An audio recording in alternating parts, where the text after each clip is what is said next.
beautiful to share this time with you. And I'm going to invite Harker to come up. I'm going to be reading a Christmas story, and I thought this is the perfect time for us to light our first Advent candle, which is a candle on faith.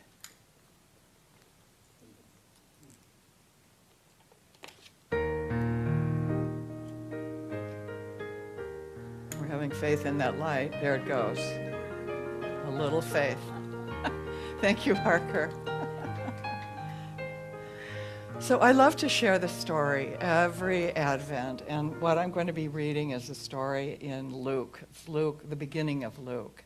And most of us have heard this before, but I really invite you to hear it with new ears, the ears of the heart. Yep, new ears. There you go, Alan. So just be present to the story. So in the days of King Herod of Judea, there was a priest named Zechariah who belonged to the priestly order of Abijah. His wife was a descendant of Aaron, and her name was Elizabeth. Both of them were righteous before God, living blamelessly according to all the commandments and regulations of the Lord. But they had no children, because Elizabeth was barren, and both were getting on in years.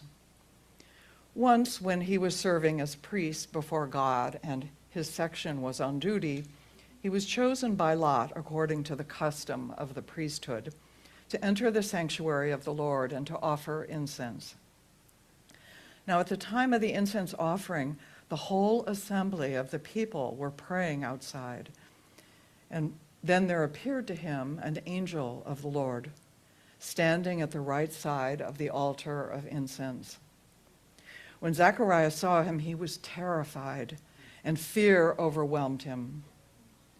But the angel said to him, "Do not be afraid, Zechariah, for your prayers have been heard. Your wife Elizabeth will bear you a son, and you will name him John. You will have joy and gladness, and many will rejoice at his birth, for he will be great in the sight of the Lord. He must never drink wine or strong drink. Even before his birth, he would be filled with the Holy Spirit.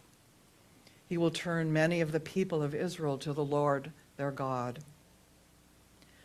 With the spirit and power of Elijah, he will go before him to turn the hearts of parents to their children and the disobedient to the wisdom of the righteous, to make ready a people prepared for the Lord."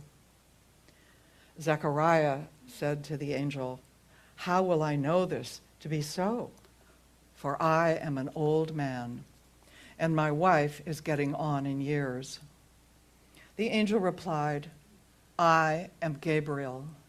I stand in the presence of God, and I have been sent to speak to you and to bring you this good news.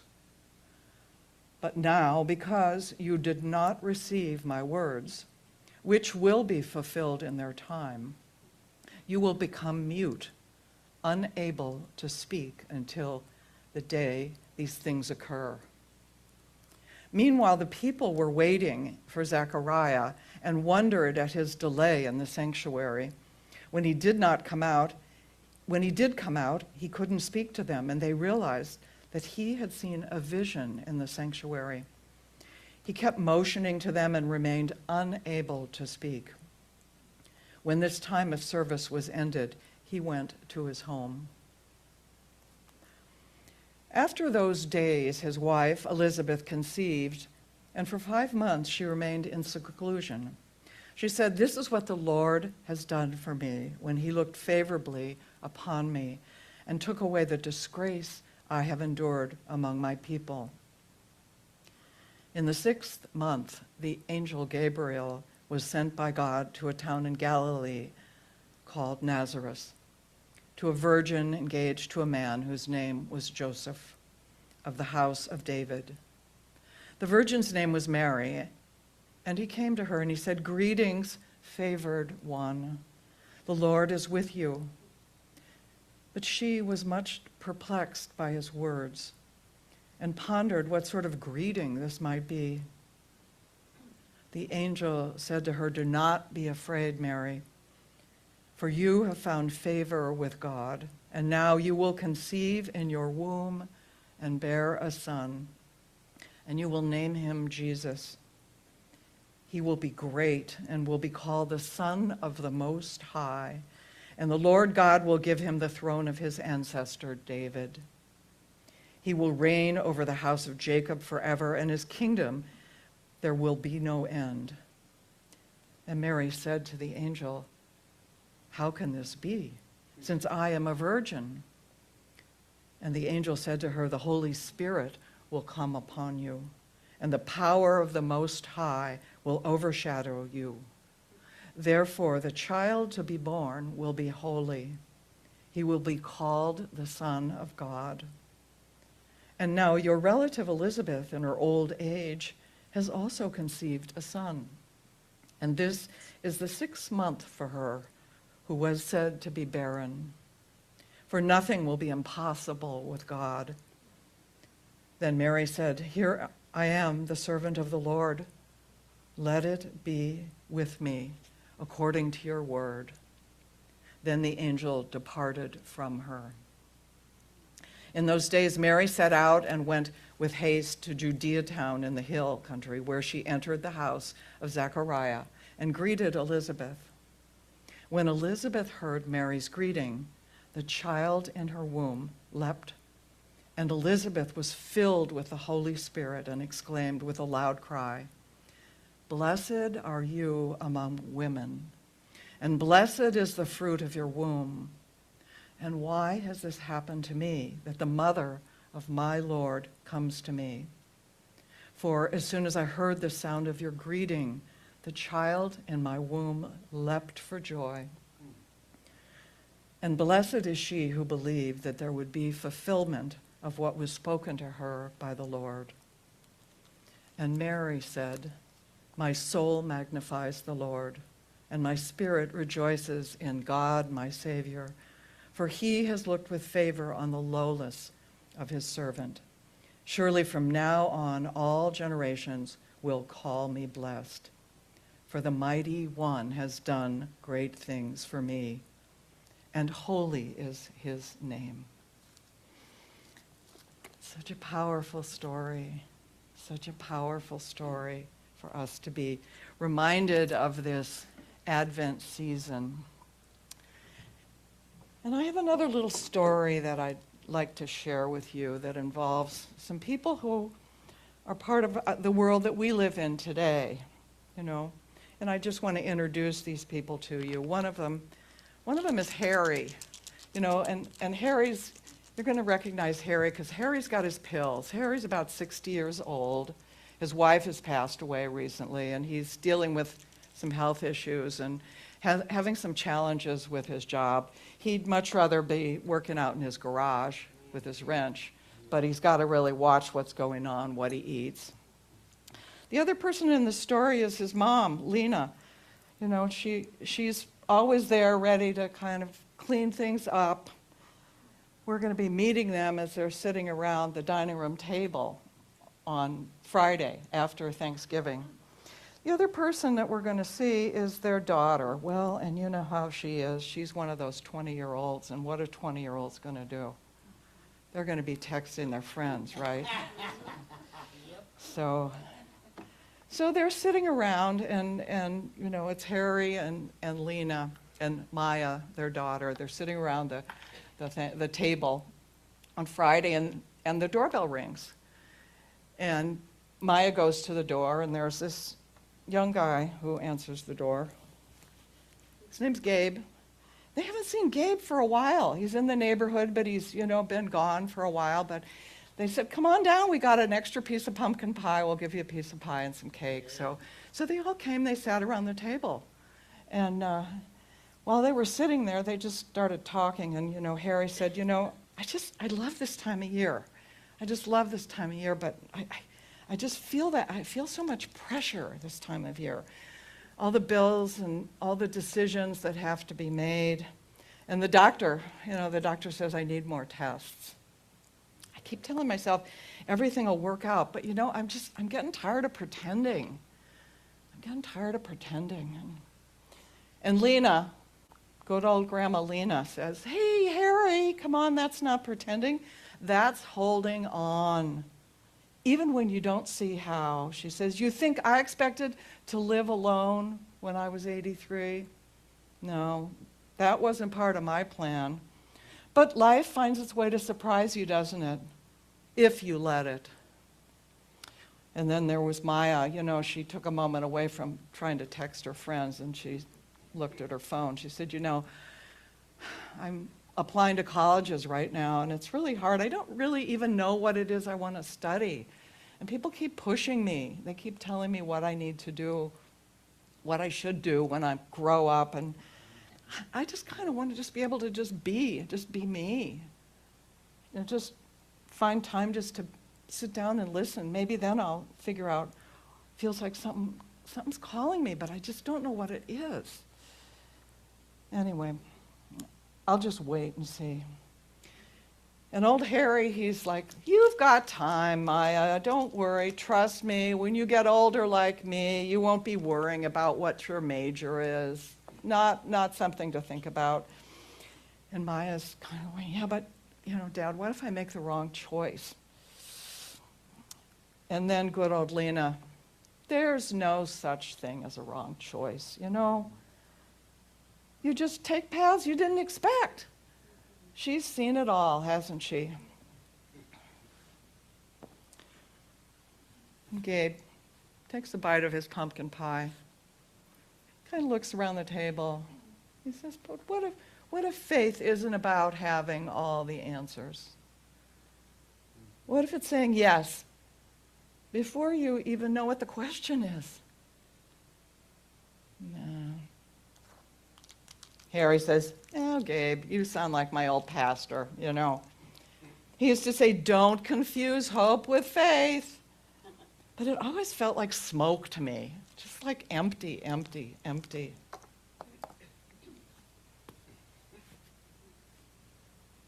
Gabe said, "That's because you were taught that faith is certainty. But it's not. Faith is trusting the becoming when the outcome is still invisible." And Lena said, "You know, it's like when I was in the hospital holding your mom's hand, Maya. You know, I didn't know what would come next. But I trusted Spirit in the right and perfect time. She'd go when it was time for her to go." And Lena said, "You know, I remember that time. I heard this whisper inside, and it said, 'Go ahead and apply anyway, even though you might not have all the qualifications to go to that school, just go ahead and apply anyway.'" So old Harry's like hanging in there. So what do I do when the next scan might be bad news? Yeah, Gabe came. Thank goodness for our neighbor Gabe. Back from who knows where. "You breathe," he said. "You breathe and you listen. And you speak only you know what's true right now. And you remember that you're not walking alone. And even the silence, even the not knowing, that can be sacred." Grandma Lena said, "Yeah, that's what Advent is, isn't it? It's the space between the promise and the birth." And wise young Lena, putting her phone down, said, "Yeah, it's the waiting room of the soul."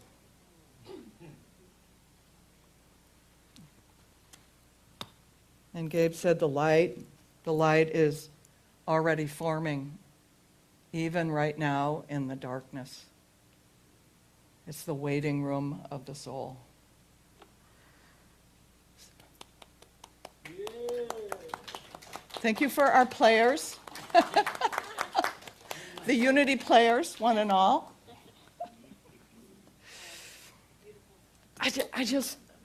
I love this story so much, but I really wanted it to be meaningful right now, just right now in this time, in this place. Because what is the point of having a story every year? It's kind of like our birthdays or the new year.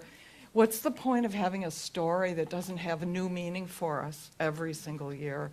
And I think the power of Advent and this understanding, this idea of faith being the womb of the soul, I love this idea. In many traditions, and even in our unity tradition, if you look in your daily word, the first Sunday of Advent is hope and faith. And Roy always laughs at me because I don't like hope. I've never liked hope. I just feel like hope is, I was thinking about it, I said, it's like decaf. I love my coffee, but hope is decaf. It's not the real thing. It's like a maybe. It's a maybe kind of thing. And I don't think faith is anything about maybe. Faith is about what our friend Gabe was talking about. It's about being in the present moment, knowing what's happening.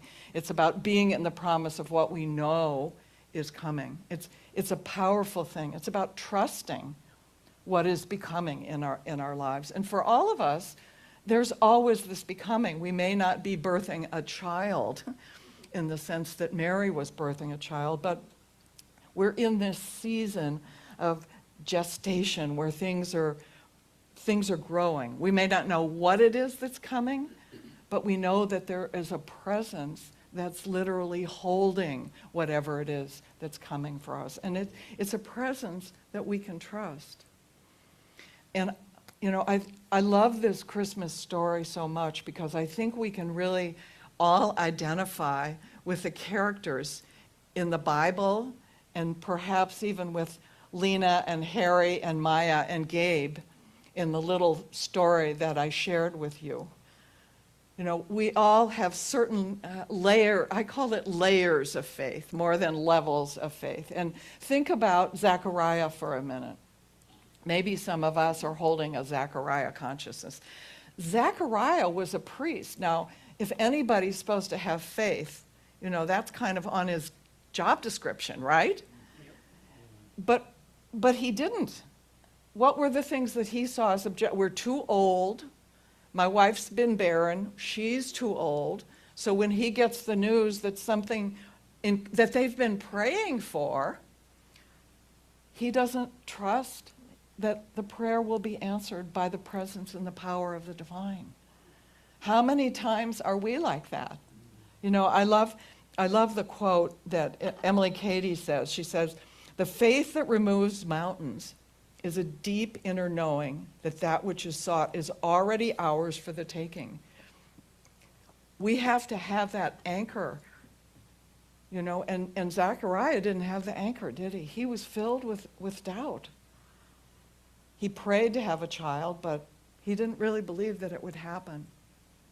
Charles Fillmore defines faith in a very specific way, and this is kind of an unusual thing to really wrap our head around. But as unity students, as unitics, I think we are kind of obliged to really make an effort to understand his understanding of faith. He says, faith is the perceiving power of mind linked with the power to shape substance.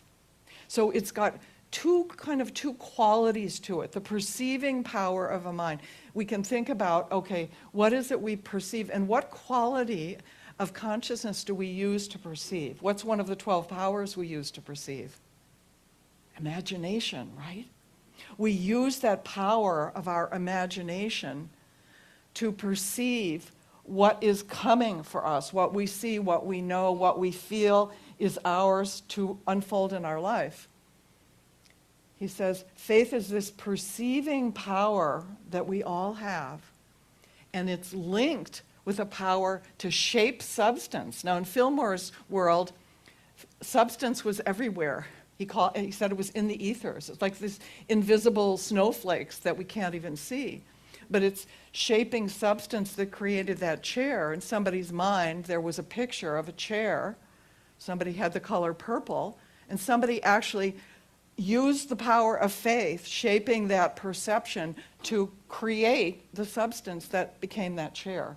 And we all have those same qualities and powers within us, and that is how Fillmore understood the power of faith.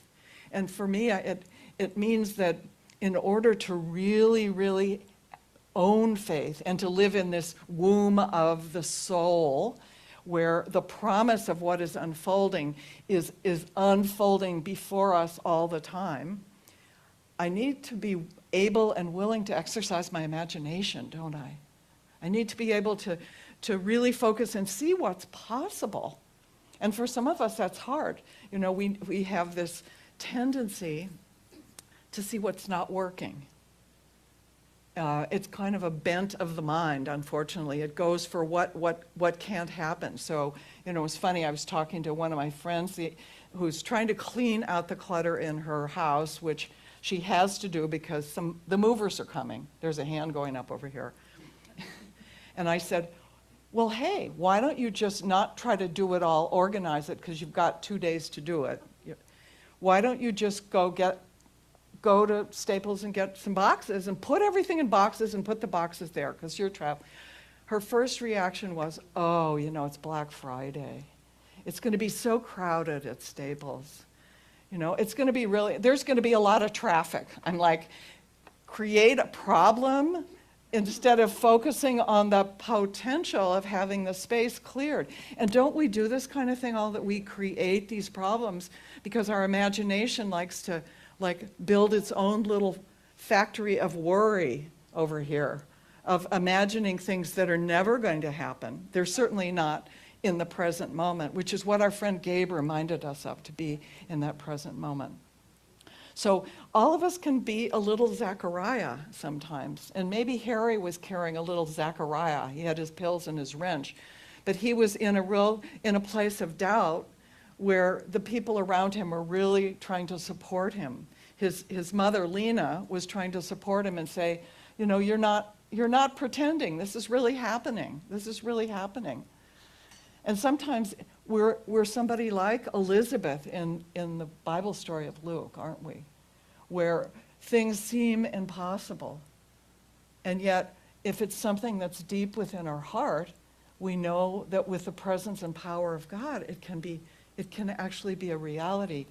And the thing about Elizabeth was, she had such a deep intuition. She was the one who was able to even acknowledge that Mary was with child. We don't even know if when Mary walked over, you know, took the journey to see her cousin, nobody tells us that she already knew she was pregnant. But it was the insight and the intuition of this elder, wise woman, Elizabeth, who felt this baby that was being born in her womb jump for joy. It was like John the Baptist and Jesus were cousins. So it's like John felt and Elizabeth felt this coming of this child, this presence. Have you ever been that person, male or female, where you were with someone and you could feel something that was emerging in them that they didn't know about? You could see a quality in them that they couldn't see in themselves. And you could be like Elizabeth or like Grandma Lena, where you could speak to them and give them a sense of hope, a sense of faith, a sense of trust in what is unfolding in them, even when they can't see it. I think we all sometimes need to be that faith holder who is the person that Kate, you can borrow my believing.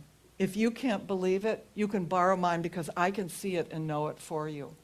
So it's another quality and another layer of the quality of faith. We can have this sort of doubting faith of Zechariah. And what happened to Zechariah?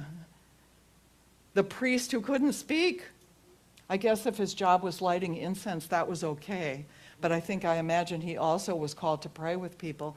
And so for the whole period of her pregnancy, for 9 months, he was unable to really fulfill what it is, his role, what he came here to be in the world.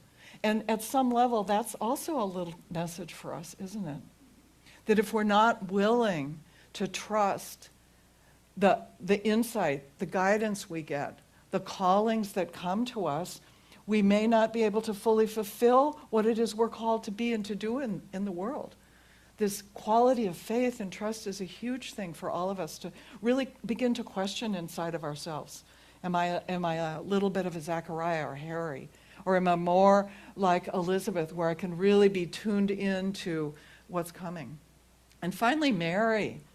Mary was just, she was this woman who wasn't looking at the outcome. When we read that story, we see she's not talking about, she's not so excited to have a child, which is what Elizabeth and Zachariah. She is excited to do what God has asked of her. She's really blessed by being, as she says, the handmaiden of the Lord, the one who does the work of the divine. And there's that quality within each one of us, I believe. In some ways, we carry it in the same way that a virgin has not yet been impregnated. We don't know it's there until the moment we experience that calling, till the moment that the divine, the guidance we receive, the calling we receive, that inner knowing. And it reminds me also of our wonderful Unity teacher, Emily Cady. In her book, Lessons in Truth, in the chapter on faith, she talks about the idea of how we would not feel something coming to us, we would not feel a calling if it weren't already on its way to us. Otherwise, we'd have no idea that it existed. And you sit in a room of people, not everybody's getting the same message, are they? We have our own unique makeup and our own connection to the divine. And that's what Mary is representing for us, is this kind of virgin quality that says yes. This yes, I say yes. So very powerful. So one of the things that I just wanted to connect a little bit more deeply about is this distinction that for me feels it's important to know and to feel that hope is kind of passive. There's a passive quality to hope. It's hope and wish are kind of have a passive quality to them, as opposed to faith, which, if we look at Fillmore's definition, perceiving power of the mind linked with the power to shape substance. Shape has a very active quality. There's an active quality of consciousness involved in our faith. It calls us not only to have the vision of what it is that's coming through us, and for many of us, during this season you might go, nothing's really being born in me, but if you start tuning in, you'll find it might just be a new way to show up in a relationship that's being called. It may be that you're called to make fruitcake for your neighbor. It may be just something that's calling you during this season that wasn't on your field before. And so to be able to be in a presence of this womb of the soul, this faith-filled place, rather than passively going, maybe that'll happen. We have to see and know, we have to perceive that picture of what it is. We have to own it as coming from the divine and take action to shape it out of the substance of our lives. It's very, very powerful, and it's very different from hope. Advent is really a time for preparing. It's a time of darkness. We're going to be switching over on the 21st, and that's going to be our Sunday of celebration here, because we're not going to be here on Christmas Day. But Advent's this time of when things are, it's pretty dark out at night, and it's a time when we can move into a more sacred time, holy time of stillness, where the quality of our listening can be sharpened, and the quality of our connection to the God of our hearts, to the presence, to the energy that's coming, can really be felt and heard in the way that each one of us relates to that presence. So really invite you to feel this season, and to open yourself up to this understanding that faith, your faith is literally this womb of the soul, holding that which is wanting to come forth and be born in each one of us and in our community as a whole. So let's take a moment now and invite the ushers to turn the lights out, and we'll do a short meditation.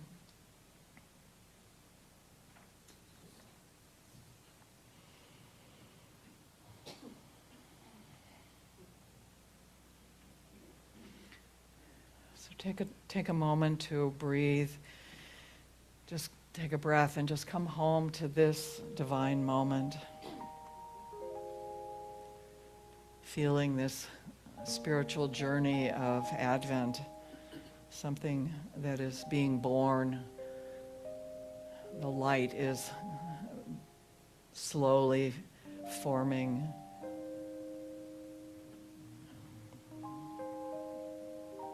I invite you to take a moment to breathe into and welcome the presence of Spirit in your life, the presence of the God in your heart, however you know that deep and abiding presence.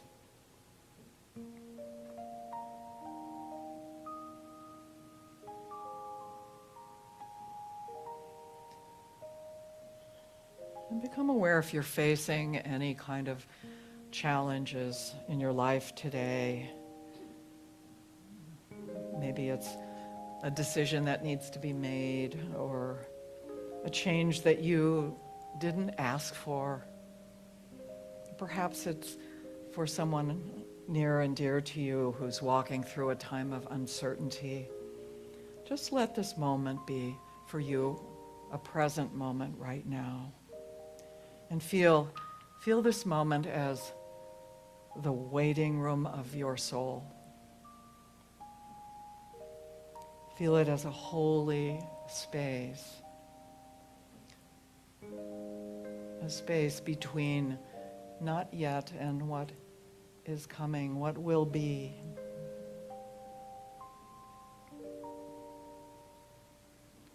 It may feel very quiet. There may be a lack of clarity,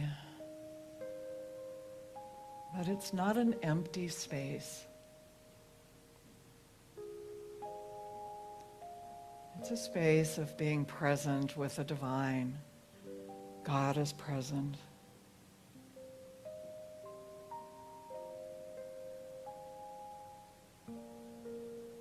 And our faith doesn't require that we have all the details and all the answers. It only requires that we trust the guidance, we trust the illumination, the light that comes and is already forming in our consciousness and our imaginations. Even before we see it, it's there. So take another deep breath, breathing in again.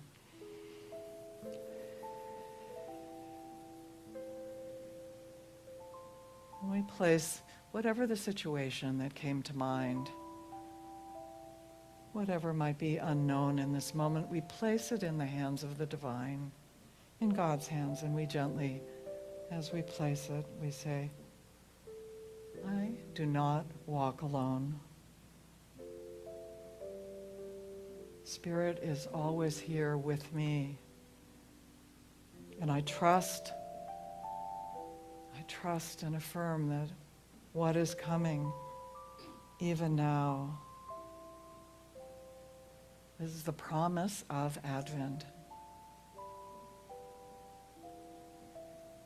The promise that even in this time of darkness, something holy is coming. Something is being born in each of us. So let that promise settle in your heart as faith, a deep faith, holding the stillness.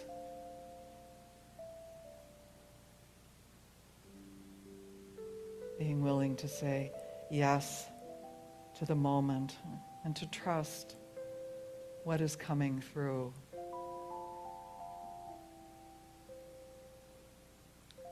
as we're walking into this time of grace, of peace, of love and joy, as we're coming into this light.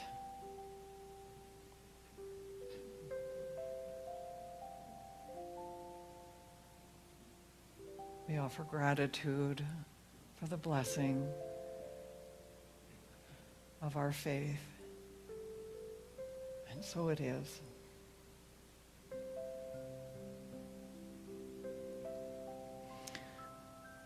And gently, as you feel ready, you could bring your awareness back into your body. And as you open your eyes, take a look at our Advent candle, this first candle, a candle reminding us of faith